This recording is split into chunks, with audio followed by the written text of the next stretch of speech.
বুঝতেই পারে যে আল্লাহকে আকার মানে, যে আল্লাহকে নিরাকার মানে, সে বলে যে আল্লাহ দেখে।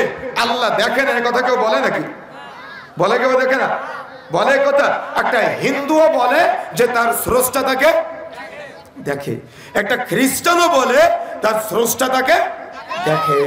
তাহলে যে আল্লাহ আমাকে আপনাকে দেখে, যে আল্লাহ আমার আপনার পাপ বা নেকি লিপিবদ্ধ করার জন্য ফেরেশতা তার মানে নির্ণয় করেছেন, আমাদের জন্য রেখে দিয়েছেন, ওই ফেরেশতা যে আমাদের পাপ বা নেকি লিখে, এটাকে আল্লাহ ভাবতে পারে না? এজন্য আল্লাহ রাব্বুল আলামিন উক্ত সূরার মধ্যে প্রথম অপরাধী সম্পর্কে বলছেন, অপরাধী হলো তারাই যারা কিয়ামতকে অস্বীকার করে, যারা আল্লাহকে অস্বীকার করে, যারা বারযাখকে অস্বীকার করে, যারা কবরকে অস্বীকার করে, যারা জান্নাতকে অস্বীকার করে, যারা জাহান্নামকে অস্বীকার করে। সুতরাং যদি অপরাধী হতে না চান তাহলে আল্লাহকে অস্বীকার করা যাবে না। আল্লাহ রাব্বুল আলামিন আছেন, আল্লাহ আমাদের দেখেন, আল্লাহ আমাদের সব কিছু তত্ত্বাবধান করেন। সুতরাং আমাদের বিশ্বাস করতে হবে মৃত্যু পরবর্তী জীবন, বারযাখকে বিশ্বাস করতে হবে, বিচারের দিবসকে বিশ্বাস করতে হবে। এই জ্ঞান থাকে না কেন? এদের তাওহীদের জ্ঞান নাই। তাই যেমন সূরা নাসের মধ্যে তিলাওয়াত করি, কি তেলাওয়াত করি? রব্বুন নাস, মালিকিন নাস, ইলাহিন নাস। এখানে কি স্বীকৃতি দিলাম? রব হিসেবে, মালিক হিসেবে, ইলাহ হিসেবে স্বীকৃতি দিলাম না? কথাকে বুঝতে পারতেছেন? রব্বুন নাস, মালিকিন নাস, ইলাহিন নাস। আর সূরা ফাতিহার মধ্যে পড়ি মালিকি ইয়াউমিদ্দিন।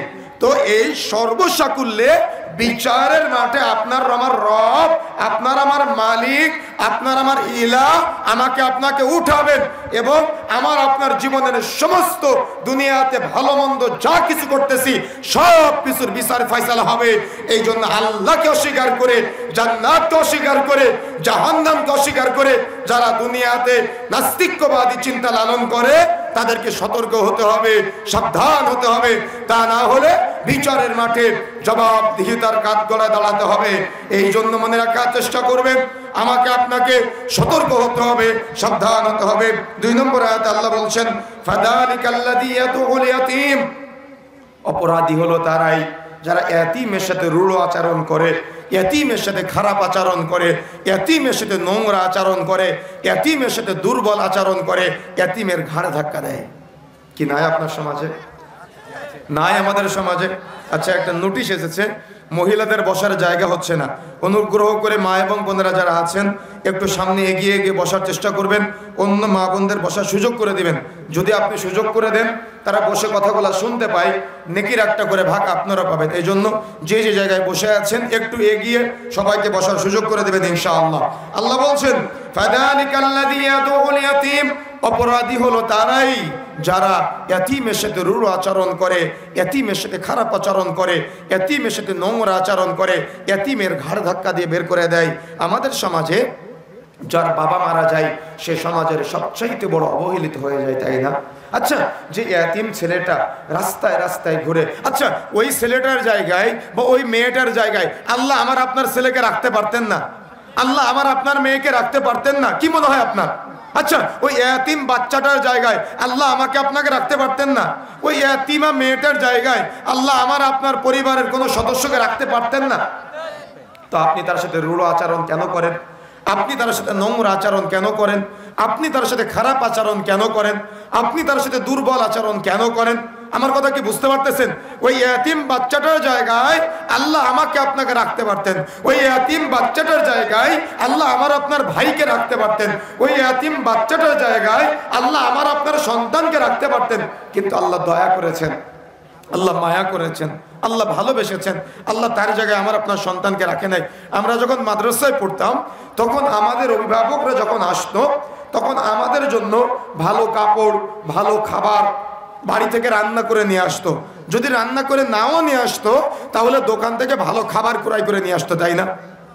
আপনাদের বাচ্চারা যদি কোনো হোস্টেলে থাকে বা মাদ্রাসায় পড়ে, আপনি আপনার বাচ্চার জন্য ভালো খাবার নিয়ে যান, ভালো তরকারি রান্না করে নিয়ে যান। আচ্ছা, আপনি কি কোনো চিন্তা করেছেন একটা এতিম বাচ্চা সে যদি বছরের পর বছর, মাসের পর মাস, সপ্তাহের পর সপ্তাহ রাস্তার দিকে তাকিয়ে থাকে, তার জন্য কি কেউ ভালো পোশাক নিয়ে আসবে? কথা বলতেছেন এখন? নিয়ে আসবে? তার জন্য ভালো কাপড় নিয়ে আসবে কেউ? তার জন্য তরকারি রান্না করে নিয়ে আসবে কেউ? তার জন্য দোকান থেকে কোনো খাবার কিনে নিয়ে আসবে কেউ? আপনার সন্তান তার জায়গায় থাকতে পারতো না? পারতো কিনা? কিন্তু আল্লাহ দয়া করেছেন, আল্লাহ মায়া করেছেন, তার জায়গায় আল্লাহ আমাকে আপনাকে রাখে নাই, তার জায়গায় আল্লাহ আমার আপনার সন্তানকে রাখে নাই। তারপরে আমার আপনার হিতাহিত জ্ঞান হয় না। সমাজের যত খারাপ কাজ আছে সব ওই বাচ্চাকে দিয়ে করা হয় যার বাবা মারা গিয়েছে। সমাজে যার বাবা মারা যায় সে সবচাইতে বড় অবহেলিত হয়ে যায়, কিন্তু ইসলাম তাকে অবহেলিত বলে নাই। ইসলাম তাকে অবহেলিত বলে নাই, ইসলাম তার মর্যাদা দিয়েছে। এই সূরা আল মাউনের আরেকটা নাম হলো ইয়াতীমের সূরা। সূরা আল মাউনের আরেকটা নাম কি? ইয়াতীমের সূরা। আল্লাহু আকবার।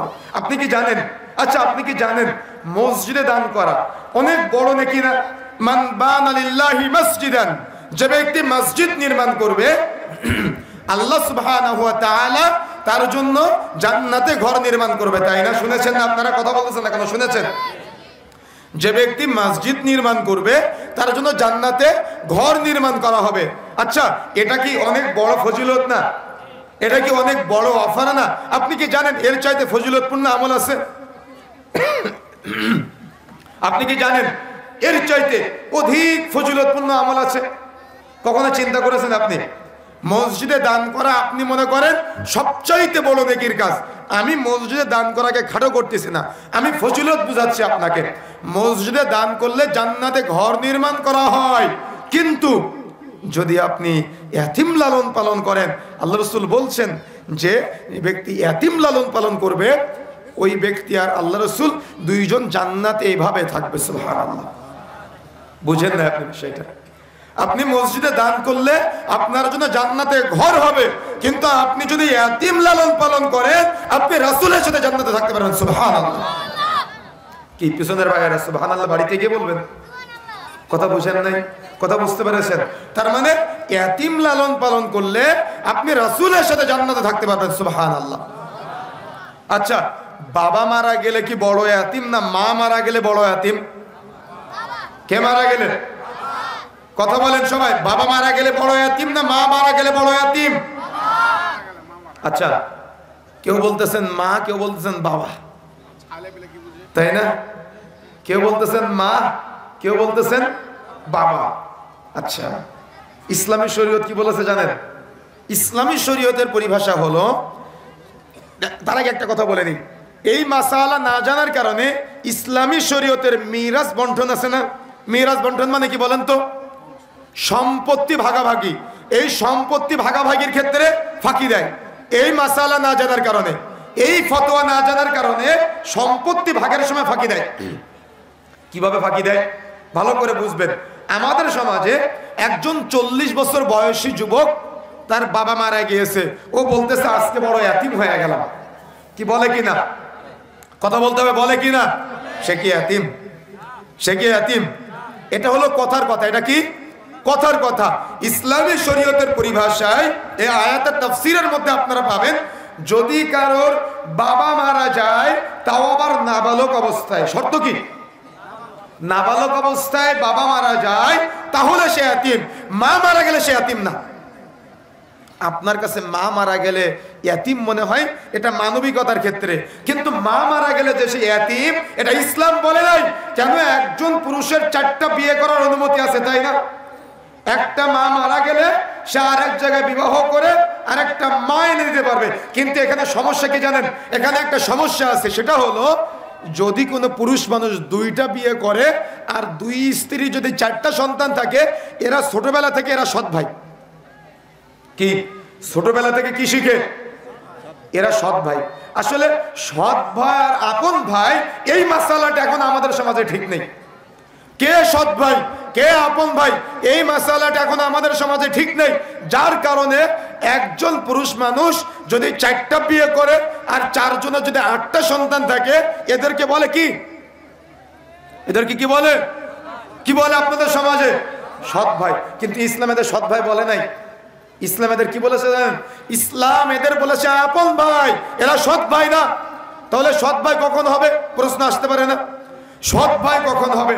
সৎ ভাই তখন হবে যখন একজন মহিলার এক জায়গায় বিয়ে হয়েছিল, ওখানে দুইটা সন্তান ছিল, তালাক প্রাপ্ত হওয়ার পরে আরেক জায়গায় বিয়ে হয়েছে, এখানে এসে দুইটা সন্তান হয়েছে। এই যে আগের স্বামীর ঘরে দুইটা সন্তান, পরের স্বামীর ঘরে দুইটা সন্তান, অর্থাৎ বাবা যদি আলাদা হয় তাহলে হবে সৎ ভাই, মা আলাদা হলে কখনো সৎ ভাই হয় না। বাবা একজন, মা চারজন, বাবা একজন, মা চারজন, চারজন স্ত্রীর 8টা সন্তান, এরা সবই আপন ভাই। কিন্তু মহিলার আগে এক জায়গায় বিয়ে হয়েছিল, সেখানে 2টা ছেলে, পরে আরেক জায়গায় বিয়ে হয়েছে, এখানে আবার 2টা ছেলে মেয়ে, এরা হলো সৎ ভাই, এরা আপন ভাই না। এবার মাসালা বুঝতে পেরেছেন? কিন্তু আমাদের সমাজে যদি কোনো পুরুষ মানুষ 2টা বিয়ে করে আর 2 স্ত্রী সন্তান হয়, এরা ছোটবেলা থেকে হিংসা বিদ্বেষ শিখে, এরা সৎ ভাই, এজন্য এ ওর সাথে কথা বলে না, ও এর সাথে কথা বলে না, বিদ্বেষ তৈরি হয়ে যায়। আর এজন্য সম্পত্তি ফাঁকি দেয়, এজন্য জমি জায়গা ফাঁকি দেয়। এই জন্য সতর্ক হতে হবে, সাবধান হতে হবে। এরা সৎ ভাই না, এরা আপন ভাই। এজন্য মা মারা গেলে কখনো এতিম হয় না, মা মারা গেলে কখনো এতিম হয় না। নাবালক অবস্থায় বাবা মারা গেলে সে হলো এতিম। সুতরাং নাবালক অবস্থায় যদি কারোর বাবা মারা যায়, তাহলে ওই মহিলা আরেক জায়গায় বিয়ে করবে, এই ছেলেটার মাও থাকে না, বাবাও থাকে না, তখন সে এতিম হয়ে যায়। বুঝতে পেরেছেন? এবার এখন এই ইয়াতিম যদি আপনি লালন পালন করেন, তাহলে কি হবে? তাহলে আপনি রাসূলের সাথে জান্নাতে থাকতে পারবেন। সুবহানাল্লাহ। এবার কি মাসালা বুঝতে পেরেছেন? অসুবিধা আছে বুঝতে কারণ? সুতরাং এই ইলমি কথাগুলা, জ্ঞানের কথাগুলা ভালো করে মনে রাখতে হবে। মা এবং বোনেরা ভালো করে মনে রাখার চেষ্টা করবেন। এরা কখনো আপনার আরেকজন সতীন থাকতে পারে, এরা আপনার সৎ না, তার মানে ওই ছেলেটা সৎ ভাই হবে না আপনার সন্তানের। তাদেরকে শিক্ষা দিবেন, ও হলো আপন ভাই। বিদ্বেষ কখনো শিখাবেন না, ভালোবাসা শিক্ষা দেওয়ার চেষ্টা করবেন। এটাই হলো ইসলামের শিক্ষা। কথা বোঝা যাচ্ছে? ভালোবাসার শিক্ষা দিবেন, কখনো বিদ্বেষ শিক্ষা দিবেন না। এজন্য মনে রাখার চেষ্টা করতে হবে। আল্লাহ বলছেন, কেন বলছেন জানেন? আল্লাহ রাসূল ইয়াতিম ছিলেন। কে ইয়াতিম ছিলেন? রাসূলুল্লাহ সাল্লাল্লাহু আলাইহি ওয়াসাল্লাম ইয়াতিম ছিলেন। এই জন্য আপনি যদি ইয়াতিম লালন পালন করেন, রাসূলের সাথে জান্নাতে থাকার সৌভাগ্য অর্জন করবেন। সুবহানাল্লাহ।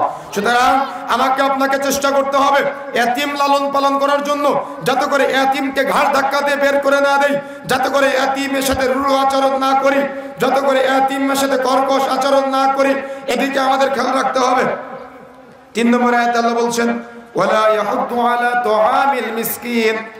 অপরাধী হলো তারাই যারা মিসকিনকে খাদ্য দানে অনুৎসাহ প্রদান করে।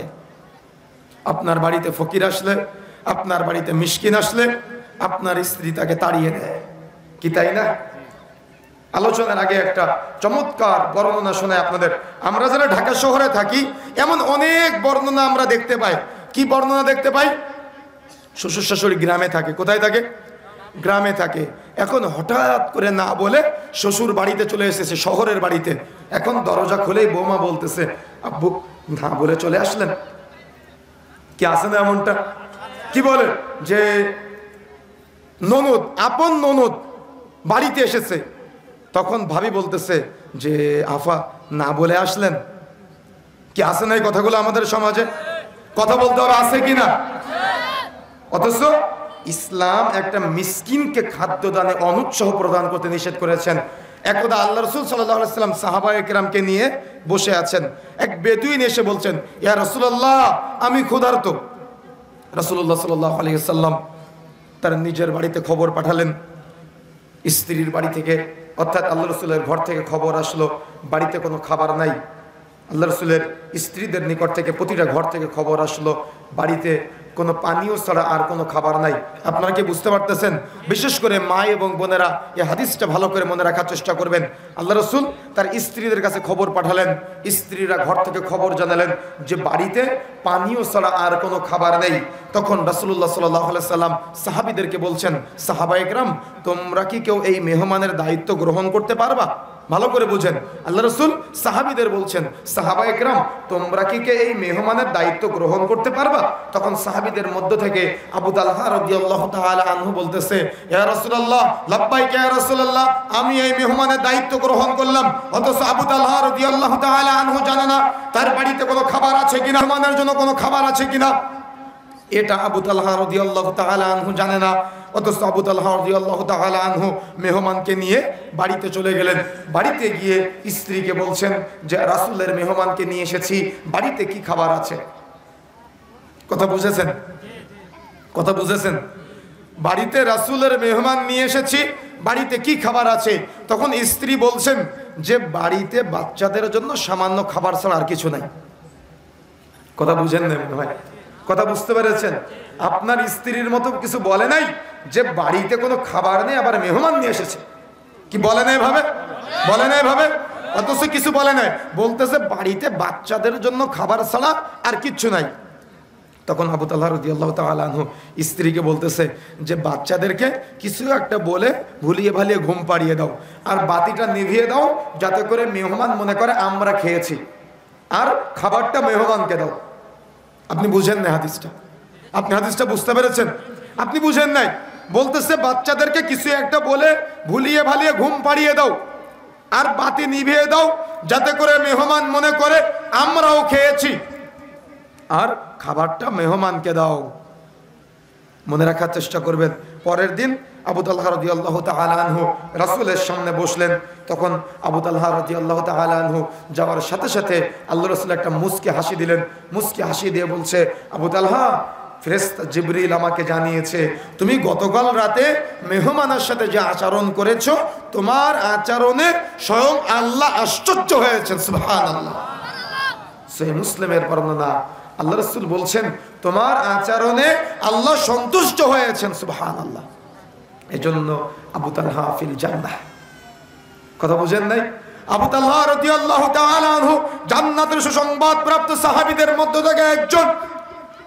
তিনি এবং তার স্ত্রীর ঘটনা এটা। আপনার বাড়িতে আপনার শাশুড়ি আসলে না খেয়ে চলে যায়, আপনার বাড়িতে মেহমান আসলে না খেয়ে চলে যায়, আপনার বাড়িতে আপনার বোন আসলে আপনার স্ত্রী তাকে কটাক্ষ করে কথা বলে। কেন? আপনার বাড়িতে শরীয়তের জ্ঞান নাই তাই, আপনার পরিবারে দ্বীনের জ্ঞান নাই তাই। এই জন্য আপনার বাড়িতে আপনার পরিবারের সদস্যরা তো বহু দূরের কথা, যদি ফকির মিসকিনও আসে কখনো না খাওয়ায় ফেরত দিবেন না। কথা বুঝেন নাই? কথা বুঝতে পেরেছেন? মাত্র এক প্লেট খাবার আছে, অর্ধেক আপনি আর আপনার স্ত্রী খাবেন, আর অর্ধেক ফকির মিসকিনকে দিবেন, তারপর কখনো বাড়ি থেকে ফেরত দিবেন না। মনে থাকবে ইনশাআল্লাহ? মনে থাকবে ইনশাআল্লাহ? আল্লাহ রাসূলকে জিজ্ঞাসা করা হয়েছিল, ইয়া রাসূলুল্লাহ, ইসলামের কোন কাজটি উত্তম? আল্লাহ রাসূল বলেছিলেন, ক্বালা তুতঈমুত তাআম ওয়া তাকরাউস সালাম আলা মান আরাফতা ওয়া লাম তা'রিফ। তুমি খাদ্য খাওয়াবে, পরিচিত অপরিচিত সকলকে সালাম প্রদান করবে। আপনি 10 টাকা দামের সিগারেট কিনে খেতে পারেন, আর ফকিরকে 2 টাকা দিতে পারেন না, মিসকিনকে 5 টাকা দিতে পারেন না, 10 টাকা দামের সিগারেট খান, আপনার লজ্জা লাগে না? এই পাপ আপনি এমন ভাবে করেন আপনার লজ্জা শরম ছাড়া হয়ে গিয়েছেন। অথচ আল্লাহ রাসূল সাল্লাল্লাহু আলাইহি ওয়াসাল্লাম বলছেন 3 শ্রেণীর ব্যক্তির উপরে জান্নাত হারাম। তার মধ্যে 1 নম্বরটা হলো মুদমিনুল খামর, যারা নিয়মিত নেশা জাতীয় দ্রব্য সেবন করে তার উপরে জান্নাত হারাম। মদখোর, জুয়াখোর, ফেন্সিডিলখোর, হিরোইনখোর, বিড়িখোর, সিগারেটখোর, গুলখোর, জর্দাখোর, তামাকখোর, এই অপবিত্র বস্তু আপনি যাই খান না কেন আপনার তো হারামে জর্জরিত হয়ে যাবে, এই দেহ জান্নাতে প্রবেশ করবে না। রাসূলুল্লাহ সাল্লাল্লাহু আলাইহি ওয়াসাল্লাম বলেছেন, আর আপনি 10, 15, 20, 50 টাকা দিয়ে সিগারেট কিনে খেতে পারেন, আর আপনি ফকির মিসকিনকে 2 টাকা 5 টাকা দিতে পারেন না। তো আল্লাহ আপনার যে অর্থ নামক নিয়ামত দান করেছে, আপনি এই নিয়ামতের শুকরিয়া আদায় করলেন কিভাবে? কথা বুঝেন নাই? কথা বুঝতে পেরেছেন?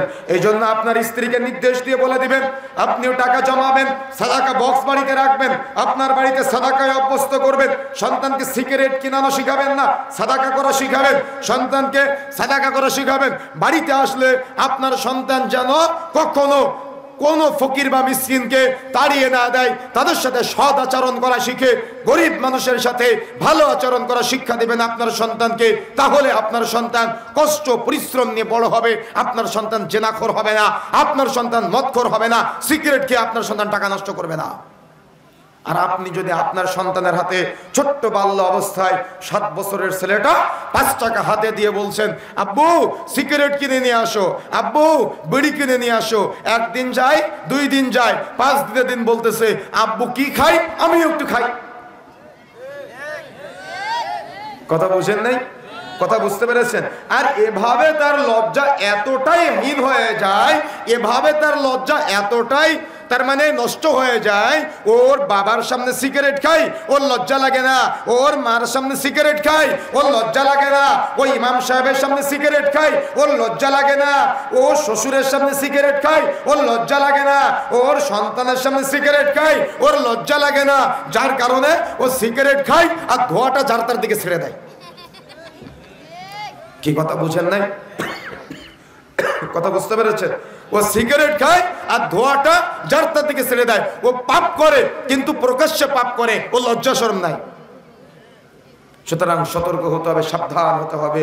আপনার সন্তানকে এভাবে অপচয় করা শেখাবেন না, আপনার সন্তানকে পরিশ্রমী করে গড়ে তুলতে হবে, আপনার সন্তানকে দান সাদাকা করা শিখতে হবে, হারাম কাজে সহযোগিতা করবেন না। বাড়িতে পাওনাদার এসেছে, বাবা বলতেছে আব্বু বাইরে গিয়ে বলো যে আব্বু বাড়িতে নেই। তাহলে আপনার সন্তান কি শিখলো? কথা বুঝেন নাই কেন? কি শিখলো? মিথ্যা কথা বলা শিখলো। তাহলে আপনি কি আপনার সন্তানকে কখনো বলতে পারবেন যে আব্বু কখনো মিথ্যা বলো না? বলতে পারবেন? লজ্জা আছে আপনার, শরম আছে আপনার?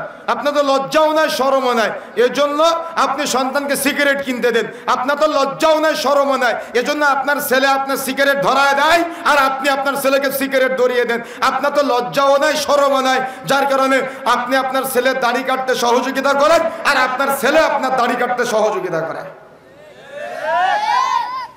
কথা বুঝতে পেরেছেন? কথা বুঝতে পেরেছেন? এই জন্য লজ্জার বহিঃপ্রকাশ ঘটাবেন, সন্তানকে গায়রতহীন বানাবেন না, সন্তানকে গায়রতের শিক্ষা দিবেন, সন্তানকে ব্যক্তিত্বের শিক্ষা দিবেন, যাতে করে সন্তান ব্যক্তিত্ব অর্জন করতে পারে। সন্তানকে ব্যক্তিত্বহীন বানাবেন না কোনো সময়, সন্তানকে দান করা শিক্ষা দিবেন। তাহলে আমরা যারা জানতে পারলাম 3 নম্বর আয়াতে মিসকিনকে কখনো তাড়িয়ে দেওয়া যাবে না, মিসকিনকে খাদ্য দানে উৎসাহ প্রদান করতে হবে। আল্লাহ রাসূলকে জিজ্ঞাসা করা হয়েছিল, ইয়া রাসূলুল্লাহ আইয়ুল ইসলামি খায়র, ইসলামের কোন কাজটি উত্তম? আল্লাহ রাসূল বলেছিলেন ক্বালা তুতিমুত তাআম ওয়া তাকরাউস সালাম আলা মান আরাফতা ওয়া মান লাম তা'রিফ, তুমি খাদ্য খাওয়াবে, পরিচিত অপরিচিত সকলকে সালাম প্রদান করবে।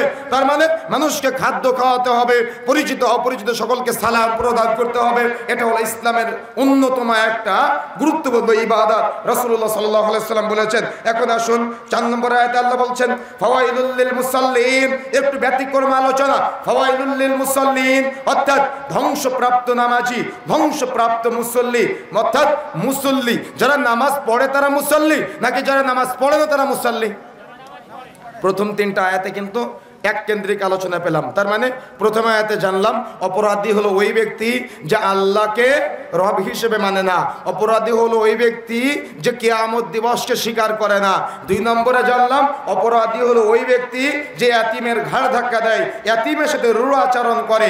3 নম্বরে জানলাম যে অপরাধী হলো ওই ব্যক্তি যে মিসকিনকে খাদ্য দানে অনুৎসাহ প্রদান করে, উৎসাহ প্রদান করে না। এখন একটু ব্যতিক্রম আলোচনা। আল্লাহ বলছেন ফাওয়াইলুল লিল মুসাল্লিন, নামাজিরা ধ্বংসপ্রাপ্ত। আচ্ছা, যে নামাজ পড়ে সে মুসাল্লি নাকি যে নামাজ পড়ে না সে মুসাল্লি? হ্যাঁ, যে নামাজ পড়ে সে মুসাল্লি নাকি যে নামাজ পড়ে না সে মুসাল্লি? যে নামাজ পড়ে সেই মুসাল্লি। কিন্তু আল্লাহ কি বলছেন? ফাওয়াইলুল লিল মুসাল্লিন, নামাজিরা ধ্বংসপ্রাপ্ত। কোন নামাজি? আল্লাযীনা হুম আন সালাতিহিম সাহুন, যারা সালাত আদায় করে, যারা নামাজ পড়ে কিন্তু উদাসীন। যারা সালাত আদায় করে, যারা নামাজ পড়ে কিন্তু উদাসীন। এই সাহুনের 2টা তাফসীর পাওয়া যায়। 1, উদাসীন, রাসূলের পদ্ধতিতে সালাত আদায় করে না। 2, সালাত আদায় করে কিন্তু নামাজে কি পড়ে ও নিজেই জানে না। যেমন একটু আগে প্রশ্ন করেছিলাম, এখন চিন্তা করেন আপনার নামাজ হচ্ছে কিনা। কথা বুঝেন নাই? প্রশ্ন করেছিলাম আলোচনার শুরুতে, এখন উত্তর দিয়ে দিলাম। ফাওয়াইলুল লিল মুসাল্লিন, ধ্বংসপ্রাপ্ত নামাজি তারা কারা? আল্লাযীনা হুম আন সালাতিহিম সাহুন, যারা সালাত আদায় করে কিন্তু উদাসীন, যারা সালাত আদায় করে কিন্তু অমনোযোগী, নামাজের মধ্যে কি পড়ে কিছুই জানে না।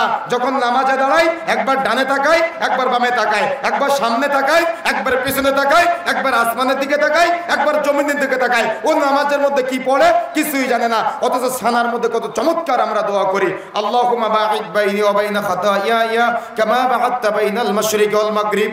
আল্লাহ তুমি আমাকে এবং গুনাহকে এত দ্রুত তৈরি করে দাও, তুমি পূর্ব এবং পশ্চিমের মাঝখানে যত দ্রুত তৈরি করেছো। সুবহানাল্লাহ। কি আপনি বুঝেন নাই? আপনি বুঝতে পেরেছেন? তার মানে আপনি যে তাকবীরে তাহরিমার পরে বুকে হাত বেঁধে সানা পাঠ করলেন, তার মানে আপনি সানা পাঠ করলেন কিভাবে? আল্লাহ তুমি আমাকে এবং গুনাহকে এত দ্রুত তৈরি করে দাও, তুমি পূর্ব এবং পশ্চিমের মাঝখানে যত দ্রুত তৈরি করেছো। সুবহানাল্লাহ। আচ্ছা, যদি আপনি জেনে বুঝে দোয়াটা করতে পারতেন, আপনি কি প্রশান্তি অর্জন করতেন না? কথা কি বুঝতে পেরেছেন? আপনি যদি জেনে বুঝে দোয়া করতেন, আপনি কি প্রশান্তি অর্জন করতেন না? অবশ্যই প্রশান্তি অর্জন করতেন। কিন্তু এই যে তাফসীর না জানার কারণে, এই যে ব্যাখ্যা না জানার কারণে আজকে আপনি কি হয়ে যাচ্ছেন? আপনি হয়ে যাচ্ছেন সাহুন, ধ্বংসপ্রাপ্ত নামাজি। আপনি হয়ে যাচ্ছেন উদাসীন, নামাজে কি পড়েন কিছুই জানেন না। আপনি আল্লাহু আকবার শব্দের অর্থ জানেন না, আপনি সানার অর্থ জানেন না, আপনি সূরা ফাতিহার অর্থ জানেন না, আপনি সূরা ফাতিহার পরে কি পড়েন জানেন না, আপনি রুকুতে গিয়ে সুবহান আযীম পাঠ করেন, আপনি এটার অর্থ জানেন না, সামি আল্লাহু লিমান হামিদের অর্থ জানেন না, আপনি সাজদায় গিয়ে সুবহান রাব্বিল আলা তিলাওয়াত করেন, আপনি এটার অর্থ জানেন না, আপনি দুই সাজদার মাঝখানে দোয়ার আপনি অর্থ জানেন না, আপনি বৈঠকে বসে আত্তাহিয়াতু দুরূদ শরীফ দোয়া মাসুরের অর্থ জানেন না। তাহলে আপনি যে সালাত আদায় করতেছেন, আপনি কি সাহুন না? আপনি কি উদাসীন না? আপনি কি অমনোযোগী না? আপনি কি ফাওয়াইলুল লিল মুসাল্লিন না? কি কথা বোঝা যাচ্ছে? আমার কথা বুঝতে পারতেছেন? আমার কথা বুঝতে পারতেছেন? তাহলে ওয়াজ মাহফিলে আসেন না কেন? যদি বুঝতে পারেন তাহলে জুমার দিন সবার শেষে মসজিদে যান কেন? সব জানতে শমশের হয়ে গিয়েছেন, যার কারণে জুমার দিন সবার শেষে মসজিদে যান আপনি। ইমাম সাহেবের বক্তব্য শোনার দরকার নেই, ইমাম সাহেব আপনাকে ডাকবে কেন? আরে আপনি নিজে যাবেন। বাচ্চাদেরকে মসজিদে আসতে দেয় না, আছে না আমাদের সমাজের? অথচ আল্লাহ রাসূল কি বলছেন জানেন? কুল্লু মাউলুদিন ইউলাদু আলাল ফিতরাত, প্রত্যেক আদম সন্তান যখন জন্মগ্রহণ করে তখন সে ফিতরাতের উপর জন্মগ্রহণ করে। অতঃপর তার মাতা পিতা তাকে ইহুদি নাসারা বানায়, তার মাতা পিতা তাকে অগ্নিপূজক বানায়। অথচ রাসূলুল্লাহ সাল্লাল্লাহু আলাইহি ওয়াসাল্লাম তারপরে আবার বলছেন, বুখারী মুসলিম মিশকাতের মধ্যে আসছে, আল্লাহ রাসূল বলছেন, মুরু আওলাদাকুম বিসসালাতি ওয়া হুম আবনাউ সাবঈ সিনিন, তোমাদের সন্তানদের বয়স যখন 7 বছর হবে তখন তাদেরকে সালাতের জন্য প্রশিক্ষণ দাও। 10 বছর বয়সে যদি সালাত আদায় না করে তাহলে প্রয়োজনে প্রহার করো, তাদের বিছানাগুলোকে পৃথক করে দাও। কিন্তু দুঃখজনক হলো সত্য যে 7 বছর বয়সের একটা বাচ্চা যদি মসজিদে এসে কথা বলে, তাকে মসজিদ থেকে বের করে দেওয়া হয়। কথা বলতে হবে, আছে কিনা? এরা পরহেজগার সাজে, এরা আল্লাহওয়ালা সাজে, এরা তাকওয়াশীল সাজে, এরা আসলে আল্লাহওয়ালা না, এরা আসলে পরহেজগার না, এরা আসলে তাকওয়াশীল না। এরা যুব সমাজ ধ্বংস করার জন্য সমাজে আবির্ভাব ঘটেছে। আর মসজিদে নববীর মতো জায়গায় যাতে করে বাচ্চারা নামাজে আসে এজন্য খেলনার ব্যবস্থা করা হয়েছে। আর আপনার মসজিদে বাচ্চা আসলে আপনার নামাজের ক্ষতি হয়? এত বড় পরহেজগার হয়ে গেলেন, এত বড় তাকওয়াশীল হয়ে গেলেন, আরে আল্লাহ রাসূল নামাজ পড়তেছেন, সালাত আদায় করতেছেন, আল্লাহ রাসূলের ঘাড়ে পিঠে হাসান হুসাইন নাতি উঠে, রাসূলের নামাজের ক্ষতি হয় না। আর আপনি রাসূলের চাইতে পরহেজগার, আপনি রাসূলের সাথে তাকওয়াশীল, আপনি রাসূলের চাইতে আল্লাহওয়ালা, বাচ্চাদেরকে মসজিদ থেকে বের করলেন কেন? কে আপনাকে অনুমতি দিয়েছে? আপনার সভাপতি হওয়ার যোগ্যতা নাই, আপনার সেক্রেটারি হওয়ার যোগ্যতা নাই, আপনার ক্যাশিয়ার হওয়ার যোগ্যতা নাই। আপনি বাচ্চাকে মসজিদ থেকে বের করলেন কেন? কে আপনাকে ফতোয়া দিল যে বাচ্চা কথা বললে আপনার নামাজের ক্ষতি হবে? কে আপনাকে মাসালা দিয়েছে যে বাচ্চা কথা বললে আপনার নামাজের ক্ষতি হয়? বাচ্চাকে মসজিদ থেকে বের করলেন কেন? আপনি বাচ্চাকে মসজিদ থেকে বের করার অনুমতি কে আপনাকে দিয়েছে? কেন আপনি কি বাচ্চাকে মসজিদ থেকে বের করে দিলেন? কে আপনাকে ফতোয়া দিল বাচ্চা কথা বলে আপনার নামাজের ক্ষতি হয়? কে আপনাকে পরহেজগারি দেখাতে বলেছে? বাচ্চাকে মসজিদ থেকে বের করলেন কেন? বরং উলামায়ে কেরাম বলছেন যে মসজিদের পিছনের কাতারে যদি বাচ্চাদের কিসির মিসিরের শব্দ শোনা না যায়, মনে করবে পরবর্তী প্রজন্মের মসজিদ মুসাল্লি শূন্য হয়ে গেছে। কি বাস্তবতা না? এখন বাস্তবতা না? ফজরে কয়জন মুসাল্লি, জোহরে কয়জন মুসাল্লি, আসরে কয়জন মুসল্লি, মাগরিবে কয়জন মুসল্লি? এদের নামাজ পড়ে না, এদের ছেলে মেয়েরা সিগারেট খেয়ে ঘুরে বেড়ায়, মেয়েদের পিছনে ঘুরে বেড়ায়, নিজেদের ছেলেদের নামাজি বানাতে পারে নাই, মসজিদের বিশাল এক দায়িত্ব নিয়ে বসে আছে, আর একজনের ছেলে মসজিদে আসলে তাকে মসজিদ থেকে বের করে দেয়। কে অনুমতি দিয়েছে আপনাকে? কেন বাচ্চাকে মসজিদ থেকে বের করে দিলেন? কে ফতোয়া দিল আপনাকে বাচ্চা কথা বলে আপনার নামাজের ক্ষতি হয়? আশ্চর্য হিসাব সমাজ। এদের কারণে বাবা মারা বাচ্চাদের নামাজে নিয়ে আসতে পারে না, মসজিদে নিয়ে আসতে পারে না, ভয় পায়, না জানি আমার বাচ্চাকে মসজিদে নিয়ে গেলে অমুকে কি বলবে, তমুকে কি বলবে। আরে আপনার দায়িত্ব পালন করার যোগ্যতা নাই। সতর্ক হতে হবে, সাবধান হতে হবে। আল্লাহ বলছেন যদি আপনি ছোট্ট বাল্য অবস্থায় আপনার সন্তানকে সালাতের শিক্ষা দিতে না পারেন, তাহলে ও হয়ে যাবে ফাওয়াইলুল লিল মুসাল্লিন, ও হয়ে যাবে সাহুন, ও হয়ে যাবে উদাসীন। কেন? ও নামাজের A to Z কিচ্ছু জানে না। আপনার ছেলে গোল্ডেন প্লাস না পেলে আপনার লজ্জা লাগে, আপনার ছেলে গোল্ডেন প্লাস না পেলে আপনার শরম লাগে, আপনার ছেলে গোল্ডেন প্লাস না পেলে আপনার ব্যাপক খারাপ লাগে, এলাকার মানুষের কাছে আপনি মুখ দেখাতে পারেন না। আরে আপনার ছেলে ফজরের নামাজ পড়ে না, লজ্জা আছে আপনার? লজ্জা লাগে আপনার? আপনার ছেলে এখনো সূরা ফাতিহার অনুবাদ জানে না, লজ্জা লাগে আপনার? আপনার ছেলে এখনো পর্যন্ত আত্তাহিয়াতু দুরূদ শরীফ দোয়া মাসুরের অর্থ আজকে বলতে পারে নাই। আপনার কিসের ইমানদারিতা? আপনার কিসের মুসলমানিত্ব বোধ? আপনার তো মুসলমানিত্ব বোধে লজ্জা হওয়া দরকার, শরম হওয়া দরকার। এখনো পর্যন্ত আপনার 18 বছরের ছেলেটা 5 ওয়াক্ত সালাত আদায় করে না, আপনার লজ্জা আছে, শরম আছে? আপনার ছেলেটা রাসূলের সুন্নাত দাড়ি কাটে খান খান করে ফেলে, ওর লজ্জা আছে, ওর শরম আছে? যদি শরম থাকতো তাহলে ও কখনো রাসূলের সুন্নাত দাড়ি কাটতে পারতো না। আপনারও লজ্জা নাই, আপনার ছেলেরও লজ্জা নাই। এজন্য আপনার ছেলে গোল্ডেন প্লাস না পেলে আপনার লজ্জা লাগে, কিন্তু রাসূলের সুন্নাত কাটলে আপনার লজ্জা লাগে না। আপনার ছেলে গোল্ডেন প্লাস না পেলে আপনার লজ্জা লাগে, অথচ আপনার ছেলে সিগারেট খেয়ে মেয়ে বন্ধুর সাথে রাস্তায় রাস্তায় ঘুরে বেড়ায়, মোটর সাইকেলে পাংখা দিয়ে ঘুরে বেড়ায়, তার চুলের স্টাইল দেখলে তাকে মুসলমানের ছেলে মনে হয় না, আর আপনি নিজেকে তাকওয়াশীল দাবি করেন। আশ্চর্য হিসাব, আশ্চর্য হিসাব সমাজে চলতেছে। এরা নাকি আবার সম্মানিত ব্যক্তি, এরা নাকি আবার অধিপতি, এরা নাকি আবার টাকা পয়সাওয়ালা ব্যক্তি। আল্লাহ সতর্ক করে বলেছেন কাল্লা, কখনো না, লাইয়ুমবাতান্না ফিল হুতামা, তার হুতামা নামক জাহান্নামে নিক্ষিপ্ত হবে যারা এগুলোর অহংকার করে। এজন্য সতর্ক হতে হবে, সাবধান হতে হবে। আপনার ছেলেটা চুলের মধ্যে এমন কাটিং দিয়ে ঘুরে বেড়ায়, তাকে মুসলমানের ছেলে মনে হয় না। সামনে এক রং, ডানে এক রং, বামে এক রং, আবার আপনি নিজেকে ইমানদার দাবি করেন। সতর্ক হতে হবে, সাবধান হতে হবে। প্রিয় বন্ধুরা আমার, যে কথাগুলো বলতে যাচ্ছিলাম মনে রাখার চেষ্টা করতে হবে, আমাদের মনে রাখার চেষ্টা করতে হবে যে সন্তান গোল্ডেন প্লাস না পেলে যেমন লজ্জা লাগা, আপনার লজ্জা লাগে কিয়ামতের মাঠে। আপনার সন্তান যখন কিয়ামতের মাঠে জাহান্নামে যাবে, তখন সে 2 হাত উঁচু করবে, বলবে আল্লাহ আমার কিছু অভিযোগ আছে, আল্লাহ আমার কিছু কথা আছে। তখন আল্লাহ আপনার সন্তানের কথাগুলো শোনার অনুমতি দিবে, ফেরেশতা মণ্ডলীদের বলবে তার হাতের এবং পায়ের বাঁধনগুলো খুলে দাও। তখন আপনার সন্তান 2 হাত উঁচু করে বলবে আল্লাহ আমি আমার বাবার সামনে সিগারেট খেয়েছিলাম, আমার বাবা আমাকে কিছু বলে নাই, আজকে আমি আমার বাবাকে না নিয়ে একা একা জাহান্নামে যাব না। আল্লাহ আমি আমার বাবার সামনে নবীর সুন্নাত দাড়ি কেটেছিলাম, আমার বাবা আমাকে কিছু বলে নাই, আজকে আমি আমার বাবাকে না নিয়ে একা একা জাহান্নামে যাব না। আল্লাহ আমি আমার বাবার সামনে ফজরের নামাজ পড়ি নাই, আমার বাবা আমাকে কিছু বলে নাই, আজকে আমি আমার বাবাকে না নিয়ে একা একা জাহান্নামে যাব না। আল্লাহ আমি আমার বাবার সামনে জুমার দিন সবার শেষে মসজিদে গিয়েছিলাম, আমার বাবা আমাকে কিছু বলে নাই, আজকে আমি আমার বাবাকে না নিয়ে একা একা জাহান্নামে যাব না। আল্লাহ আমি আমার বাবার সামনে সিগারেট খেয়েছিলাম, আমার বাবা আমাকে কিছু বলে নাই, আজকে আমি আমার বাবাকে না নিয়ে একা একা জাহান্নামে যাব না।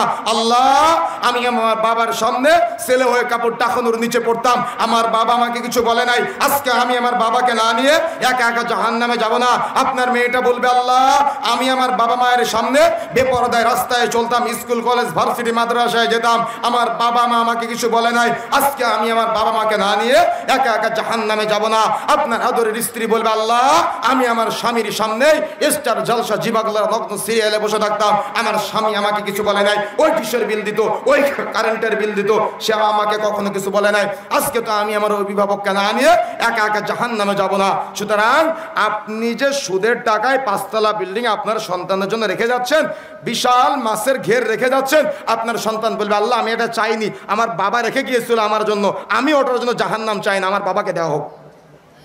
কার জন্য রেখে যাচ্ছেন? এজন্য উলামায়ে কেরাম বলেছেন, সন্তানের জন্য সম্পদ না, বরং সন্তানকে সম্পদ হিসেবে রেখে যাও, তাহলে দুনিয়া এবং আখেরাত উভয় জায়গায় উপকৃত হতে পারবা। এই জন্য ছোট্ট বাল্য অবস্থা থেকে সন্তানকে আকীদার শিক্ষা দিতে হবে, তাওহীদের শিক্ষা দিতে হবে। এমন শিক্ষা দিবেন না যাতে করে আপনার সন্তানের চুলের কাটিং উদ্ভট হয়ে যায়, এমন শিক্ষা দিবেন না যাতে করে আপনার সন্তান এমন একটা জামা গায়ে দেয় যে জামার মধ্যে 4-5 জায়গায় সিরা ফাটা, এমন একটা প্যান্ট পরে যে প্যান্টটার মধ্যে 4-5 জায়গায় সিরা ফাটা, তাকে মুসলমানের ছেলে মনে হয় না। এই শিক্ষা যেন আপনার সন্তানকে আপনি না দেন। এই জন্য ছোট্ট বাল্য অবস্থায় আকীদার শিক্ষা দিতে হবে, সালাতের শিক্ষা দিতে হবে। 10 বছর বয়সে সালাত আদায় না করলে প্রয়োজনে পিটিয়ে সালাত আদায় করাতে হবে, তারপরে সালাতের শিক্ষা দিতে হবে সন্তানকে। কিন্তু ছেলে সালাত আদায় করে না, এলাকায় মেয়ে বন্ধুর সাথে ঘুরে বেড়ায়, আর বাবা এগুলা দেখে, কিচ্ছু বলে না, লজ্জা শরম নাই। এই জন্য সতর্ক হতে হবে, সাবধান হতে হবে। ছোট্ট বাল্য অবস্থায় সন্তানকে সালাতের শিক্ষা দিতে হবে। আর যারা এখনো সালাতের A to Z কিচ্ছু বুঝেন নাই, সালাতের শুরু থেকে শেষ পর্যন্ত পুরাটাই দোয়া, পুরাটাই চাওয়ার জায়গা, পুরাটাই প্রার্থনার জায়গা। আজান ও ইকামতের মধ্যবর্তী সময় যদি কোনো দোয়া করা হয়, সেই দোয়া কবুল হয়। যদি কেউ দোয়া করে তাকবীরে তাহরিমার পরে, সানা পাঠের পরে, সূরা ফাতিহার আগে, এই সময় দোয়া করা যায়। সূরা ফাতিহার পরে আরেকটা সূরা মিলানোর পরে রুকুতে যাওয়ার আগে আল্লাহর কাছে দোয়া করা যায়। রুকুতে গিয়ে রুকু নির্দিষ্ট দোয়া পাঠের পরে আল্লাহর কাছে দোয়া করা যায়। সাজদায় গিয়ে সাজদার নির্দিষ্ট দোয়া পাঠের পরে আল্লাহর কাছে মনের সমস্ত দোয়াগুলি করা যায়। আরে চাওয়ার জায়গায় তো এটা, নামাজই তো চাওয়ার জায়গা। সালাতের একটা নামই হলো দোয়া। 2 সাজদার মাঝখানে নির্দিষ্ট দোয়া পাঠের পরে আল্লাহর কাছে চাওয়া যায়। এরপরও শেষ রাকাতে রুকু থেকে উঠে অথবা রুকুতে যাওয়ার আগে আপনি হাত তুলে নামাজের মধ্যে আল্লাহর কাছে চাইতে পারেন। এরপরেও আপনি সালাতে সালাম ফেরানোর আগে অর্থাৎ আত্তাহিয়াতু দুরূদ শরীফ দোয়া মাসুরা পাঠের পরে সালাম ফেরানোর আগে আপনার মনের যত চাওয়া, মনের যত ইচ্ছা, যত আকাঙ্ক্ষা আছে সব আল্লাহর কাছে ব্যক্ত করতে পারেন, সব চাইতে পারেন। কিন্তু দুঃখজনক হলো সত্য যে আপনি এ সময়ে চান না, আপনি এ সময়ে প্রার্থনা করেন না, আপনি এ সময় রবের কাছে চান না। আপনি চান কখন? নামাজ শেষ আর ইমাম সাহেব ওদিকে তাকিয়ে আল্লাহুম্মা আমিন সবাই একসাথে বসে দোয়া করা শুরু করে। আরে এরাই তো সাহুন, এরা নামাজের মধ্যে চায় না, নামাজের পরে দোয়া করে। এরা নামাজের মধ্যে দোয়া করে না, অথচ দোয়া করার জায়গায় হলো নামাজে। এরা বিদআতকে বিদআত মনে করে না। এই কথাগুলো বললে এরা আবার বলে এটা তো ভালো কাজ, এটা তো নেকির কাজ, এটা তো সওয়াবের কাজ। আরে সওয়াবের কাজ হতে হলে রাসূলের দলিল থাকা লাগবে, রাসূলের আমল থাকা লাগবে। আল্লাহ রাসূল যেটা আমল করে নাই, আল্লাহ রাসূল যেটা প্রয়োজন মনে করে নাই, সেটা আপনার জন্য প্রয়োজন মনে করলেন কেন? এজন্য যদি আপনার জন্য প্রয়োজন মনে করেন আর রাসূল সেটা করে নাই, এটা কি রাসূলের ভালোবাসা না রাসূলের অপমান? কথা বুঝেন নাই? এটা কি রাসূলের প্রতি ভালোবাসা না রাসূলের প্রতি অপমান? এটা রাসূলের প্রতি অবমাননা। এই জন্য মনে রাখার চেষ্টা করবেন। আরে ভালো আমলকেই তো বিদআত বলা হয়। বিদআত মানে হলো নতুন সৃষ্টি, যেটা আল্লাহ রাসূল করে নাই, যেটা সাহাবায়ে কেরাম করে নাই, যেটা আল্লাহ রাসূল নির্দেশ দেয় নাই, যেটা সাহাবায়ে কেরাম নির্দেশ দেয় নাই। এটাই তো বিদআত, এটাই তো বিদআত। ওই যে আপনি আমল করলেন অথচ সে আমল আল্লাহ রাসূল করে নাই। এজন্য তো আমরা বলি অতিরিক্ত আমলে অতিরিক্ত এ কথা ভুল, বরং রাসূলের পদ্ধতিতে আমল যদি অল্প হয় সেটাতেই নেকি, এটাই চূড়ান্ত। সুতরাং আমল বেশি করতে হবে এটা না, বরং আমল অল্প হোক, কিন্তু অল্প আমলটা যেন রাসূলের পদ্ধতিতে হয়। পুরো নামাজটা হলো চাওয়ার জায়গা, পুরো নামাজটা হলো চাওয়ার জায়গা। কিন্তু আপনি নামাজের মধ্যে না চেয়ে আপনি নামাজের পরে চাওয়া শুরু করলেন। যেমন আমাদের সমাজে জানাজার নামাজে, আজকে জানাজার নামাজটা হলো মাইয়েতের জন্য দোয়া করার জায়গা, কিন্তু জানাজার নামাজ পড়ে 30 সেকেন্ডে আর লাশ কবরে রাখার পরে 30 মিনিটের লম্বা মোনাজাত। কে আছে কিনা? আছে কিনা? কথা বলতে হবে, আছে কিনা? এরা হলো সাহুন, এটাই হলো ফাওয়াইলুল লিল মুসাল্লিন। এরা রাসূলের পদ্ধতিতে সালাত আদায় করে না, তার মানে এরা সালাত আদায় করে, কিন্তু এখানে রাসূলের যে পদ্ধতি আছে চাওয়ার জায়গা, এরা নামাজের মধ্যে চায় না, নামাজের পরে চায়। এই জন্য বিদআতকে ঘৃণা করা শিখতে হবে। কেন? বিদআত করলে গুনাহ হয়। আল্লাহ রাসূল সোহকান সোহকান বলে তাড়িয়ে দেবে বিচারের মাঠে। এই জন্য বিদআত করা থেকে বিরত থাকতে হবে, বিদআতকে ঘৃণা করতে হবে। আপনি আমল বেশি হোক এটা কাম্য না, আমল অল্প হোক, কিন্তু আমলটা যেন রাসূলের পদ্ধতিতে হয়, সুন্নাহ পদ্ধতিতে হয়। আমি এটা বোঝাতে চেয়েছি আপনার। তার মানে আপনার যত চাওয়া সব নামাজের মধ্যে চান। কত চাইবেন আপনি, পুরোটাই চাওয়ার জায়গা। রাতের শেষ তৃতীয়াংশে জাগ্রত হয়ে একা একা আল্লাহর কাছে দুই হাত তুলে দোয়া করেন। আরে আল্লাহ আপনাকে ডাকে, আল্লাহ ডেকে বলে বান্দা কে আসো, আমার কাছে চাও আমি দান করব, আমার কাছে ক্ষমা চাও আমি ক্ষমা করব, আমার কাছে সাহায্য চাও আমি তোমাকে সাহায্য করব। সুবহানাল্লাহ। এই জন্য রবের কাছে চাইতে হবে। আপনি তো রবের কাছে চান না, রবের কাছে না চেয়ে আপনি লাউ নিয়ে চলে যান মাজারে, কদু নিয়ে চলে যান মাজারে, মুরগি নিয়ে চলে যান মাজারে, গাছে নতুন ডাব হয়েছে ডাব নিয়ে চলে যান মাজারে, আপনার মুরগিতে প্রথম ডিম দিয়েছে ডিমটা নিয়ে চলে যান মাজারে, পীরের দরবারে। আপনাদের এলাকা আছে কি জানি না, তবে আপনাদের এলাকা থেকে শাহ মখদুমের মাজারে চলে যায়। কথা বুঝেন নাই? কথাকে বুঝতে পেরেছেন? তার মানে এরা আল্লাহকে পাওয়ার জন্য দালাল ধরেছে, এরা আল্লাহকে পাওয়ার জন্য মিডিয়া ধরেছে। অথচ নামাজের মধ্যে বলে কি জানেন? ইয়াকা না'বুদু ওয়া ইয়াকা নাস্তাঈন। আল্লাহ একমাত্র কেবলমাত্র শুধুমাত্র তোমারই ইবাদত করি এবং একমাত্র কেবলমাত্র শুধুমাত্র তোমার কাছে সাহায্য চাই। কিন্তু এরা মসজিদ থেকে বের হয়েই বলে পীর সাহেব তোমার কাছে চাই, তোমার মাধ্যমে সাহায্য প্রার্থনা করি। কথা বুঝেন নাই? কথা বুঝতে পেরেছেন? কেন? এরা অর্থ জানে না তাই, এরা তাফসীর বুঝে না তাই। এই জন্য আমাদের সতর্ক হতে হবে, সাবধান হতে হবে। যে কথাগুলো বলতে চাচ্ছিলাম, সালাত চাওয়ার জায়গা, নামাজ চাওয়ার জায়গা, পুরাটাই চাইতে হবে, পুরাটাই চাওয়ার জায়গা। নামাজের মধ্যে না চেয়ে নামাজের বাইরে চাওয়াকে প্রাধান্য দিবেন না। সালাতের মধ্যে চেয়ে দেখেন না আল্লাহ আপনাকে দেয় কিনা। এমন যদি আপনি রাতের শেষ তৃতীয়াংশে বা যে কোনো সময় একাকি দুই হাত তুলে আল্লাহর কাছে দোয়া করেন, আল্লাহ রাসূল সাল্লাল্লাহু আলাইহি ওয়াসাল্লাম বলছেন আল্লাহ এই হাত খালি হাতে ফেরত দিতে লজ্জা পাই। সুবহানাল্লাহ। কিন্তু আমরা তো চাইতে পারি না, আমরা চাইতে পারি না। আমরা বিদআতি পদ্ধতিতে চাই, আমরা শিরকি পদ্ধতিতে চাই, যে পদ্ধতি আল্লাহ রাসূল শিখায় নাই। আরে মাইকের আওয়াজ যতদূর পর্যন্ত যাচ্ছে দায়িত্বহীন ভাষায় বলে যেতে চাই, মনে রাখার চেষ্টা করবেন শাহজালাল, শাহ মখদুম, শাহপরান্ত বহুদূরের কথা, খান জাহান আলী এবং শাহ মখদুম তো বহুদূরের কথা। স্বয়ং মসজিদ নববীতে গিয়ে যদি আপনি রাসূলের কবরের কাছে সন্তান চান বা ব্যবসায় বরকত চান, এটাও শিরক আকবার হবে। কথা কি বুঝতে পেরেছেন? চাইতে হবে কোথায়? চাইতে হবে আল্লাহর কাছে। সালাতের মধ্যে চান বা একাকী সময়ে যে কোনো সময় দুই হাত তুলে চান, কিন্তু চাওয়ার একটাই জায়গা, সেটা হলো আল্লাহ। আল্লাহর কোনো সৃষ্টির কাছে চাওয়া যাবে না।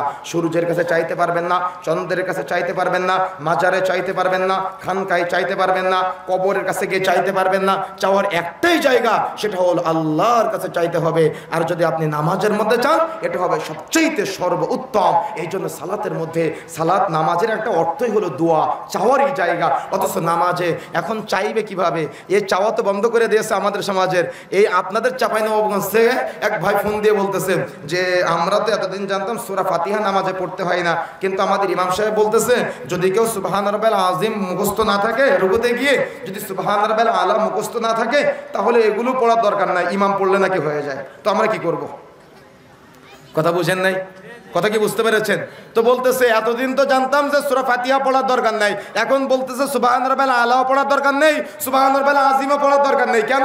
ইমাম পড়লে হয়ে যায়। তো আমি ওনাকে বললাম আচ্ছা ভাই, তাহলে আপনারই বা নামাজে যাওয়ার দরকার কি? ইমাম পড়লে তো আপনার হয়ে যায়। কথা বুঝেন নাই? কথা বুঝতে পেরেছেন? এই জন্য মনে রাখার চেষ্টা করবেন, এই সাহুনের যে দুইটা ব্যাখ্যা আছে, এর আর একটা ব্যাখ্যা হলো সমাজের মানুষ বিভিন্ন নামে নামকরণ করে এরা রাসূলের পদ্ধতির নামাজকে খণ্ড বিখণ্ডিত করে ফেলেছে। কেউ বলে ফিলতলি, কেউ বলে আটরশি, কেউ বলে ফুরফুরা, কেউ বলে দেওবন্দি, কেউ বলে চিশতিয়া, কেউ বলে মুজাদ্দিদিয়া, কেউ বলে নকশবন্দিয়া, কেউ বলে কাদারিয়া, কেউ বলে শরীয়ত, কেউ বলে মারিফত, কেউ বলে হাকিকত, কেউ বলে তরিকত, কেউ বলে হানাফি, কেউ বলে হাম্বলি, কেউ বলে মালিকি, কেউ বলে শাফি, কেউ বলে শিয়া, কেউ বলে খারেজি, কেউ বলে জাহামিয়া, কেউ বলে মুতাজিলা, কেউ বলে মুজাশশিবা, কেউ বলে চরমনাই, কেউ বলে হিজবুত তাওহীদ, কেউ বলে মুনকির হাদিস। এরকম বহু নামে নামকরণ করে এরা নামাজকে খণ্ডে বিখণ্ডিত করে ফেলেছে। এরা কি বলে? নামাজে কিরাত পড়ার দরকার নাই। তাহলে সাহুন কারা? তাহলে ফাওয়াইলুল লিল মুসাল্লিন কারা? এরাই যারা নামাজে কিরাত পড়ে না, এরাই যারা নামাজে দোয়া কালাম পড়ে না, যারা নামাজে চায় না, যারা নামাজের পর। বলছেন সহিহ বুখারী পর্ব 10 অধ্যায় 95 হাদিস নম্বর 756, আল্লাহ রাসূল বলছেন লা সালাতা লিমান লাম ইয়াকরা বিফাতিহাতিল কিতাব। যে ব্যক্তি সালাতে সূরা ফাতিহা পাঠ করে না, তার নামাজই হবে না। কি বলেছেন আল্লাহ রাসূল? যে ব্যক্তি নামাজে সূরা ফাতিহা পাঠ করে না, তার নামাজই হবে না। রাসূলুল্লাহ সাল্লাল্লাহু আলাইহি ওয়াসাল্লাম বলেছেন, কিন্তু আপনার সমাজের কাকমুল্লাহ বলতেছে যে সূরা ফাতিহা পড়ার দরকার নাই, কেন? ইমামের কিরাত ইমামের আর মুসল্লির কিরাত মুসল্লির। আরে এর তো উসুলে হাদিসের জ্ঞান নাই, এর তো শরীয়তের জ্ঞান নাই। উসুলে হাদিসের পরিভাষায় শরীয়তের কিছু বিষয় আছে আম, কিছু বিষয় আছে খাস। যেমন সমুদ্রের সকল প্রাণী খাওয়া কি, কথা বলেন কি, হালাল। সকল প্রাণী খাওয়া কি হালাল, এটা হলো আম। কিন্তু আবু দাউদের হাদিসে ব্যাং হারাম করা হয়েছে, এটা হলো খাস। এটা কি? এটা হলো খাস। এখন যদি কারোর খাস হাদিসের জ্ঞান না থাকে, এরা যদি আম হাদিসের আওতায় ব্যাংকে হালাল করে, ব্যাং হালাল হবে নাকি? কথা বুঝেন না? ব্যাংকে হালাল হবে? ব্যাংক হালাল হবে না। ওয়াইদা কুরিয়াল কোরআন, সূরা আরাফের আয়াত, এটা হলো আম আয়াত। যাতে করে নামাজের মধ্যে পরস্পরকে কথোপকথন না করে, চুপ থেকে সালাতে মনোযোগ সহকারে দোয়া কালাম পড়ে মনোযোগ সহকারে সালাত শেষ করে। কিন্তু দুঃখজনক হলো সত্য যে এই আম আয়াতকে খাস হাদিসের বিরোধিতা করার জন্য ব্যবহার করে আমাদের সমাজের মানুষ। কেন? উসুলে হাদিসের জ্ঞান নাই তাই, শরীয়তের জ্ঞান নাই তাই। সূরা ফাতিহার ব্যাপারে এই হাদিস হলো খাস। যেমন লা সালাতা, এখানে যে লা ব্যবহার করা হয়েছে, এই লা কালিমার লা, তার মানে সমস্ত সালাতকে বাতিল করা হয়েছে। কোন নামাজই হবে না সূরা ফাতিহা ছাড়া। ফরজ সালাত আদায় করছেন, সূরা ফাতিহা পাঠ করতে হবে। সুন্নাত সালাত আদায় করছেন, সূরা ফাতিহা পাঠ করতে হবে। ভিতরের সালাত আদায় করছেন, সূরা ফাতিহা পাঠ করতে হবে। ইস্তেসকা সালাত আদায় করছেন, সূরা ফাতিহা পাঠ করতে হবে। ইস্তেখারা সালাত আদায় করছেন, সূরা ফাতিহা পাঠ করতে হবে। একাকী সালাত আদায় করছেন, সূরা ফাতিহা পাঠ করতে হবে। জামাতে সালাত আদায় করছেন, সূরা ফাতিহা পাঠ করতে হবে। জানাজা সালাত আদায় করছেন, সূরা ফাতিহা পাঠ করতে হবে। আপনি ইমাম মুসাল্লি সবাইকে প্রত্যেক সালাতের প্রত্যেক রাকাতে সূরা ফাতিহা পাঠ করতেই হবে। সূরা ফাতিহা ছাড়া কোনো নামাজই হবে না। এটা হলো খাস। এটা কি? এটা হলো খাস, এটা আম না। সুতরাং খাস, একেবারে খাস। সূরা ফাতিহা ছাড়া কোনো নামাজই হবে না। প্রত্যেক সালাতের প্রত্যেক রাকাতে সূরা ফাতিহা পাঠ করতেই হবে। সূরা ফাতিহা ছাড়া কোনো নামাজই হবে না। আচ্ছা, যখন আপনি সূরা ফাতিহা তিলাওয়াত করেন, যখন আপনি বলেন আলহামদুলিল্লাহি রাব্বিল আলামিন, সমস্ত প্রশংসা আল্লাহ তোমার জন্য, তখন আল্লাহ জবাব দেয়। আল্লাহ জবাব দিয়ে বলে হামিদানি আব্দি, আমার বান্দা আমার প্রশংসা করলো। সুবহানাল্লাহ। আচ্ছা, এখানে যারা আছেন কেউ কি বলতে পারবেন আল্লাহ যে আপনার কথার জবাব দিয়েছে, আপনি এটা বুঝতে পেরেছেন? কখনো ফিল করেছেন? কখনো ফিল করেছেন? আপনি ফিল করবেন কিভাবে? আপনি তো অর্থ জানেন না। আপনি নামাজের মধ্যে তো সূরা ফাতিহাই পড়েন না, আপনি আপনার সূরা ফাতিহা হুজুরের উপরে চাপিয়ে দিয়েছেন। আচ্ছা, হুজুরের নামাজ হুজুরের আর মুসল্লির নামাজ মুসল্লির। এখন আপনি আপনার সূরা ফাতিহা হুজুরের উপরে চাপিয়ে দিলেন। এখন আপনি কি চান যে আল্লাহ শুধু হুজুরের কথার জবাব দিক, আপনার কথা জবাবের প্রয়োজন নাই? কথা বুঝেন না মনে হয়? আপনার কথা জবাবের প্রয়োজন নাই, নাকি হুজুরের জবাব দিবে আল্লাহ খালি? কথা বুঝেন না মনে হয়। কথা কি বুঝতে পারতেছেন? আমার কথা বোঝা যাচ্ছে? আমি কিন্তু সহজ ভাষায় বলতেছি। আপনি কি চান আল্লাহ শুধু হুজুরের কথা জবাব দিক, নাকি আপনি চান আল্লাহ আপনার কথাটা জবাব দিক? তাহলে আপনি যদি এটা চেয়ে থাকেন তো আপনি সূরা ফাতিহা পড়েন না কেন? সূরা ফাতিহা পাঠ করতেই হবে। যে সালাতে সূরা ফাতিহা পাঠ করা হবে না ওই নামাজই হবে না। ইমামের নামাজ ইমামের, মুসাল্লির নামাজ মুসাল্লির। তাহলে ইমাম কি জন্য? ইমাম হলো অনুসরণ করার জন্য। ইমাম নামাজ শুরু করবে, আপনি নামাজ শুরু করবেন। ইমাম রুকুতে যাবে, আপনি রুকুতে যাবেন। ইমাম রুকু থেকে উঠবে, আপনি রুকু থেকে উঠবেন। ইমাম সাজদায় যাবে, আপনি সাজদায় যাবেন। ইমাম সাজদা থেকে উঠবে, আপনিও সাজদা থেকে উঠবেন। ইমাম 2 রাকাত পর নামাজ শুরু করবে, আপনিও 2 রাকাত পর নামাজ শুরু করবেন। ইমাম সালাম ফেরাবে, আপনিও সালাম ফেরাবেন। ইমাম অনুসরণ করার জন্য ইমাম কিরাত পড়ে দিতে পারে না। কথা বুঝেন নাই? কথা বুঝতে পেরেছেন? ইমাম অনুসরণ করার জন্য ইমাম দোয়া কালাম পড়ে দিতে পারে না। আচ্ছা, মনে করেন আপনার মসজিদের ইমাম সাহেবের ওযু নষ্ট হয়ে গিয়েছে, ওযু ছুটে গিয়েছে, কিন্তু লজ্জায় পিছনে আসতে পারে না। এখন ইমামের নামাজ যদি না হয়, আপনি সব দায়ভার ইমামের উপরে দিয়ে দেন, আপনার নামাজ কি হবে নাকি? কথা বুঝেন নাই? আপনার নামাজ কি হবে? এই জন্য সতর্ক হতে হবে, সাবধান হতে হবে। যদি ফাওয়াইদুল লিল মুসাল্লিন না হতে চাই, যদি আমরা সাহুন হতে না চাই, তাহলে সর্বদা মনে রাখতে হবে যখনই যে সালাতে আদায় করেন না কেন, প্রত্যেক সালাতের প্রত্যেক রাকাতে সূরা ফাতিহা পাঠ করতেই হবে। সূরা ফাতিহা ছাড়া কোনো নামাজই হবে না। কিন্তু দুঃখ শুনে গেল সত্য যে আজকে জানাজার নামাজে সূরা ফাতিহাকে কবর দেওয়া হয়েছে। কি জানাজার নামাজে সূরা ফাতিহা পড়া হয় আপনাদের সমাজে? কিন্তু আমাদের সমাজের অধিকাংশ দেখা যায় 30 সেকেন্ডের জানাজার নামাজ হয়ে যায়, জানাজার নামাজ হয়ে যায়, আর পরে 30 মিনিট যাবত লম্বা মুনাজাত আর বেদাতি পদ্ধতিতে দোয়া করে কবরে রেখে চলে আসা হয়, তাই না? কিন্তু দোয়া করার জায়গা হলো জানাজার নামাজে। প্রথম তাকবীরে দিয়ে সূরা ফাতিহা একটা সূরা মিলাতে হবে, দ্বিতীয় তাকবীরে দিয়ে দুরূদ ইব্রাহিম পাঠ করতে হবে। তৃতীয় তাকবীর দিয়ে জানাজার নির্দিষ্ট দোয়া, এবং আপনি চাইলে মাইয়েতের জন্য আরো দোয়া করতে পারেন। চতুর্থ তাকবীর দিয়ে আপনি ডানে বামে সালাম ফিরাবেন, এটা হলো জানাজার সুন্নাহ পদ্ধতি। কিন্তু আপনি জানাজার নামাজ শেষ করেন 30 সেকেন্ডে, আর লাশ কবরে রাখার পরে লম্বা একটা দোয়া করে দেন। যার বাবা মারা গিয়েছে তার চোখে পানি পড়ে না, কিন্তু হুজুরের চোখ দিয়ে পানি পড়ে। কেন? ওই যে 3 দিনের দিন 3 দিনের আয়োজন করবে, 40 দিনের দিন 40-এর আয়োজন করবে, হুজুরকে দাওয়াত করবে, আর হুজুরকে একটু হাদিয়া দিবে। কথা বুঝেন নাই? কথা বুঝতে পেরেছেন? কথা বুঝেন নাই? কথা কি বুঝতে পেরেছেন? সুতরাং সতর্ক হতে হবে, সাবধান হতে হবে। যে সালাতে আদায় করেন না কেন, যদি সাহুন হতে না চান, ফাওয়াইলুল লিল মুসাল্লিন হতে না চান, প্রত্যেক নামাজের, প্রত্যেক সালাতে, প্রত্যেক রাকাতে সূরা ফাতিহা নারী পুরুষ ছোট বড় সকলকে পাঠ করতেই হবে। সূরা ফাতিহা ছাড়া নামাজই হবে না। এখন আসুন, তারপরে আল্লাহ বলছেন আল্লাযীনা হুম ইউরাউন, যারা সালাত আদায় করে কিন্তু লোক দেখানোর জন্য সালাত আদায় করে। তার মানে ইমাম সাহেব যদি পাশে থাকে 2 রাকাত নামাজ 5 মিনিট, আর ইমাম সাহেব না থাকলে 2 রাকাত নামাজ 30 সেকেন্ড। কি তাই না? সামনে রমজান মাস আসতেছে, একেবারে জিহাদ শুরু হয়ে যাবে, যুদ্ধ শুরু হয়ে যাবে। কেমন যুদ্ধ? 4 রাকাত ফরজ নামাজ 15 মিনিট, আর 20 রাকাত তারাবির নামাজ 15 মিনিট। কি বলতে লজ্জা লাগতেছে আপনাদের? শুনতে লজ্জা লাগতেছে?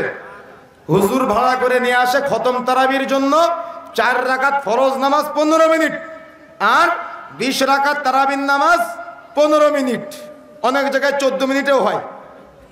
এই নামাজ পড়তে কে বলেছে? এরা কি সাহুন না? এরা কি ফাওয়াইলুল লিল মুসাল্লিন না? সতর্ক হতে হবে, সাবধান হতে হবে, সালাত হতে হবে তার তিলের সহকারে। সালাত চাওয়ার জায়গা। আল্লাহ রাসূল বলছেন ফরজ সালাতের পরে সবচাইতে গুরুত্বপূর্ণ সালাত হলো, ফরজ সালাতের পরে সবচাইতে গুরুত্বপূর্ণ সালাত হলো রাতের সালাত, অর্থাৎ কিয়ামুল লাইল। রাতের প্রথম অংশে পড়লে এটা হবে তারাবি, আর শেষ অংশে পড়লে এটা হবে তাহাজ্জুদ। ও জোহরের সময় নামাজে যায় নাই, জোহরের নামাজে যায় নাই, আসরের নামাজে যায় নাই, ও তারাবির সময় মসজিদে গিয়ে 15 মিনিটে 20 রাকাত তারাবির নামাজ পড়ে এসে বলতেছে আমি তারাবির নামাজ পড়লাম। কেন তারাবি পড়লো? তারাবি না পড়লে নাকি রোজা হয় না। কথা বুঝেন নাই?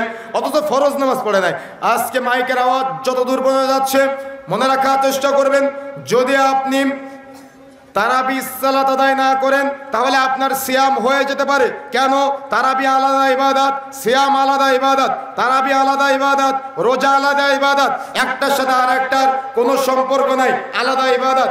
আপনি যদি ফরজ সালাত আদায় না করেন আপনি গুনাহগার হবেন, কিন্তু তারাবি সালাত আদায় না করলে আপনি গুনাহগার হবেন না। তারাবি সালাত আদায় করলে আল্লাহ রাসূল বলছেন মান কামা রমাদান ঈমান ওয়া ইহতিসাবান গুফিরা লাহু মা তাকাদ্দামা মিন যামবি। যে ব্যক্তি ঈমান সহ নেকির আশায় রমজানের রাতের কিয়াম করবে, তার মানে তারাবি বা তাহাজ্জুদ সালাত আদায় করবে, তার পেছনে সমস্ত গুনাহ থেকে মাফ করে দেওয়া হবে। সুবহানাল্লাহ। এখন আপনি সমস্ত গুনাহ থেকে মাফ চাচ্ছেন, আবার আপনি 2.5 মিনিটে 2 রাকাত নামাজ শেষ করতেছেন। এই নামাজ পড়তে আপনাকে কে বলেছে? এটা নামাজের অবমাননা, এটা নামাজের অবমূল্যায়ন, এটা তারাবির নামাজের অবমূল্যায়ন আমাদের সমাজে হচ্ছে। এই জন্য 15 মিনিটে 20 রাকাত নামাজ লম্বা করার কোনো দরকার নাই, বরং আপনার রাকাত কম হোক কিন্তু ধীরে সুস্থে আপনি রাসূলের পদ্ধতিতে আদায় করেন। আল্লাহ সুবহানাহু ওয়া তাআলা আমাদের বুঝার তৌফিক দান করুন। শেষ নম্বর আয়াতে আল্লাহ বলছেন ওয়ায়ামনাউনাল মাউন, অপরাধী হলো তারাই যারা সংসারের খুঁটিনাটি জিনিস একে অপরকে দেওয়া থেকে বিরত থাকে। যেমন মা এবং বোনেরা, যদি কারোর কাছে কেউ এসে পেঁয়াজ চায় প্রতিবেশী দিতে চায় না, লবণ চাইলে দিতে চায় না, ঝাল চাইলে দিতে চায় না। মনে রাখার চেষ্টা করতে হবে, কেউ এসে কিছু চাইলে সংসারের খুঁটিনাটি জিনিস একে অপরকে দেওয়ার চেষ্টা করবেন। আলোচনার সময় শেষ, আমি আলোচনা লম্বা করতে চাচ্ছি না। যদি আমাদের আজকে সময় থাকতো তাহলে হয়তো শেষের 2টা আয়াতের আলোচনা আরো আমরা লম্বা করতে পারতাম। আল্লাহ সুবহানাহু ওয়া তাআলা পরবর্তীতে কোন সময় কবুল করলে আমরা পরবর্তী 2 আয়াতের বিস্তারিত আলোচনা করব ইনশাআল্লাহ। আল্লাহ সুবহানাহু ওয়া তাআলা আমাদের বুঝার তৌফিক দান করুন, আল্লাহুম্মা আমিন। আমরা অত্র সূরা তাফসিরে কয়েকটা বিষয়ের মূল্যায়ন পেয়েছি। 1, কিয়ামত দিবসকে অস্বীকার করা যাবে না। 2, ইয়াতীম বা ইয়াতীমের সাথে রূঢ় আচরণ, খারাপ আচরণ করা যাবে না। 3, মিসকিনকে খাদ্য দানে অনুৎসাহ প্রদান করা যাবে না। 4, সালাত আদায় করতে হবে, কিন্তু কিন্তু রাসূলের পদ্ধতিতে আদায় করতে হবে। ফাওয়াইলুল লিল মুসাল্লিন হওয়া যাবে না, সাহুন হওয়া যাবে না।